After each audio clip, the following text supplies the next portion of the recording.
भारत और जर्मनी के बीच ऐतिहासिक मसौदे पर करार हुआ। पीएम मोदी और चांसलर मर्ज के बीच आपसी व्यवहार को बढ़ाने पर सहमति बनी। वीजा फ्री सुविधा के लिए मोदी ने जर्मनी का जताया आभार। मोदी बोले, दोनों देश के बीच 25 साल पुराना अटूट रिश्ता है। स्वामी विवेकानंद ने संबंधों की नींव रखी। आतंकवाद के खिलाफ मिलकर के लड़ने को तैयार। जर्मन चांसलर के साथ बदलते वर्ल्ड ऑर्डर पर चर्चा हुई। वैश्विक चुनौतियों से लड़ने के लिए एकजुटता पर हुई बात। विदेश मंत्रालय का बयान। दोनों नेताओं के बीच काउंटर टेररिज्म को लेकर के एकजुटता पर बात हुई। मीटिंग में पहलगाम और दिल्ली हमले की निंदा भी की। व्यापार बढ़ाने के लिए नए द्विपक्षीय इंडो पैसिफिक परामर्श तंत्र की घोषणा हुई। अंतर्राष्ट्रीय कानून के हिसाब से शुरू होगा काम। बंगाल चुनाव को लेकर के एक्टिव मोड में कांग्रेस। 17 जनवरी को दिल्ली में पार्टी वर्कर्स की मीटिंग। 18 को कोलकाता में स्क्रीनिंग कमेटी की बैठक बुलाई गई। चुनाव आयोग का ममता बनर्जी का 5वां लेटर। एसआईआर में 20 साल पुराने कानून के उल्लंघन का आरोप लगाया। कहा कि इससे वोटर्स को हो रही है भारी दिक्कत। ममता बोली कि सिस्टम में खामियों से आम लोग परेशान हो रहे हैं। वेरिफिकेशन के लिए बार बार डेटा उपलब्ध कराना संभव नहीं है। चुनाव आयोग के खिलाफ ममता की शिकायत पर बोले टीएमसी सांसद कल्याण बनर्जी, हमें कोर्ट में ईसी के हलफनामों का इंतजार है। अमेरिका में साल 2026 की पहली गैंग वॉर। लॉरेंस गैंग को 2 शूटर्स ढेर। विरोधी गुट ने जिम्मेदारी ली। रोहित गोदारा गैंग ने फेसबुक पोस्ट के जरिए हमले का जिम्मेदारी ली। कहा कि लॉरेंस के हर साथी का यही हश्र होगा। स्वामी विवेकानंद की जयंती पर पीएम मोदी ने ट्वीट करके श्रद्धांजलि दी। कहा कि उनका व्यक्तित्व विकसित भारत के संकल्प में निरंतर नई ऊर्जा का संचार करने वाला है। स्वामी विवेकानंद की जयंती पर यूपी के सीएम योगी आदित्यनाथ ने ट्वीट करके नमन किया। बोले, उनके विचारों ने सिद्ध किया कि हिंदू धर्म मानवता के उत्कर्ष का सर्वोच्च मार्गदर्शक है। हरियाणा के सीएम सैनी गुरुग्राम पहुंचे। स्वामी विवेकानंद की प्रतिमा पर पुष्पांजलि अर्पित की। विवेकानंद की 164वीं जयंती है आज। गुरुग्राम पहुंची बीजेपी के राष्ट्रीय कार्यकारिणी अध्यक्ष नितिन नवीन। सीएम नायब सिंह सैनी के साथ रोड शो किया। बड़ी संख्या में समर्थक शामिल हुए। इसरो का earth observation satellite mission Anvesha सफल। 3rd फेज के आखिरी चरण में तकनीकी खामी आई। पीएसएलवी C-62 रॉकेट तीसरे स्टेज में तय रास्ते से भटका। इसरो ने कहा कि हम डेटा का विश्लेषण कर रहे हैं। कर्नाटक में सत्ता हस्तांतरण पर नहीं थम रहा घमासान। खड़गे बोले, जरूरत पड़ने पर सिद्धारमैया और शिव कुमार को दिल्ली बुलाएंगे। कर्नाटक में कुर्सी पर मचे घमासान को लेकर के बीजेपी की चुटकी।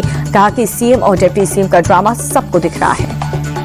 20 साल बाद साथ आए ठाकरे बंधुओं की मुंबई में जनसभा। एमएनएस चीफ राज ठाकरे ने दिया विवादित बयान। हिंदी थोपने पर लात मारने की धमकी दी। उद्धव ने कहा कि ये लड़ाई मराठी की है। बिहार के मंत्री दिलीप जायसवाल का राज ठाकरे पर हमला। कहा कि उनकी देश को तोड़ने वाली साजिश नाकाम होगी।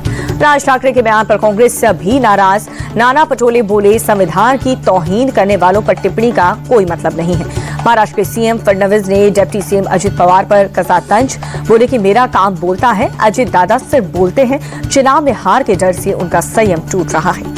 फडणवीस की अजित पवार पर टिप्पणी को लेकर के कांग्रेस का सवाल। पूछा कि आरोप लगा करके सरकार चलाने की क्या मजबूरी है। महाराष्ट्र के मंत्री नीतीश राणा का उद्धव और राज ठाकरे पर हमला। बोले कि हिंदी मराठी के नाम पर दोनों भाई हिंदू समाज को बांट रहे हैं और ये लोग पाकिस्तान में बैठे अपने अब्बा को खुश करना चाहते हैं। Post conversation square profile picture. Shiv Sena UBT विधायक आदित्य ठाकरे ने नगर निगम चुनाव पर कहा कि जनता को पता है कि सरकार को न मुंबई से प्यार है और न ही महाराष्ट्र से प्यार है। यूपी में 15 जनवरी को होगा मकर संक्रांति का अवकाश। योगी सरकार ने जारी किया नोटिफिकेशन। लखनऊ में सीएम योगी आदित्यनाथ ने जनता दरबार लगाया। एक एक करके लोगों की फरियाद सुनी। देवरिया में अतिक्रमण के खिलाफ बुलडोजर एक्शन। अवैध मजार को प्रशासन ने ध्वस्त कर दिया। बलरामपुर में भी अतिक्रमण के खिलाफ कार्रवाई। 50 साल पुरानी अवैध मजार पर चलाने का बुलडोजर। अंकिता भंडारी मामले पर कांग्रेस के बंद को नहीं मिला पब्लिक का सपोर्ट। राज्य सरकार की सीबीआई जांच वाली सिफारिश के बाद व्यापारियों ने जगह जगह दुकानें खोली। उत्तराखंड के किसान सुसाइड केस में सीएम धामी का एक्शन। मजिस्ट्रियल जांच के आदेश दिए गए। यूपी के एटा में प्रेमी युगल की हत्या से इलाके में हड़कंप मच गया। आपत्तिजनक हालत में दिखने के बाद प्रेमिका के परिवार वालों ने धारदार हथियार से निर्मम हत्या कर दी थी। मैनपुरी में दबंगों ने घर में घुस करके मारपीट की। महिलाओं बच्चों को घसीट कर पीटा। पुरानी रंजिश में दबंगों ने पूरे परिवार को पीट दिया। बिहार के सुपौल में नशा तस्करी के खिलाफ एक्शन तेज। भारी मात्रा में कोडीन युक्त कफ सिरप बरामद हुआ। एक तस्कर गिरफ्तार। भूसे के नीचे छिपा करके रखी थी सिरप की खेप। हिमाचल के सोलन में पुराने बस स्टैंड इलाके में भीषण आग लग गई। हादसे में 7 साल की मासूम की मौत। कई दुकानें जलकर खाक। प्रयागराज में माघ मेले में उमड़ा भक्तों का सैलाब। त्रिवेणी संगम घाट पर श्रद्धालुओं ने आस्था की डुबकी लगाई। राजस्थान के चूरू में कड़ाके की ठंड तापमान में भारी गिरावट, कई जगहों पर बर्फ की पतली परत जमी। भीषण ठंड से बचाव के लिए लोग अलाव का सहारा ले रहे हैं। दिल्ली की सर्दी ने तोड़ा 13 साल का रिकॉर्ड, 2.9 डिग्री दर्ज किया गया न्यूनतम तापमान। आने वाले दिनों में और बढ़ सकती है ठंड। मायानगरी मुंबई में कई जगहों पर स्मॉग की परत छाई। वडाला में धुंध की सफेद चादर में छिपी ऊंची ऊंची इमारतें। इस साल रिलायंस जियो पेश कर सकती है देश की सबसे बड़ा आईपीओ, $4 अरब से ज्यादा हो सकता है इश्यू। HDFC बैंक की मार्केट वैल्यू 96,153 करोड़ रुपए घटी। गिरावट के साथ कंपनी की वैल्यू 14,44,000 करोड़ रुपए। तीसरी तिमाही में डी मार्ट को 856 करोड़ रुपए का मुनाफा हुआ। रेवेन्यू 13% बढ़ करके 18,100 करोड़ रुपए। NSE आईपीओ को इस महीने मिल सकता है सेबी से अप्रूवल। करीब 10 साल से अटका है देश के सबसे बड़ा स्टॉक एक्सचेंज का पब्लिक इशू।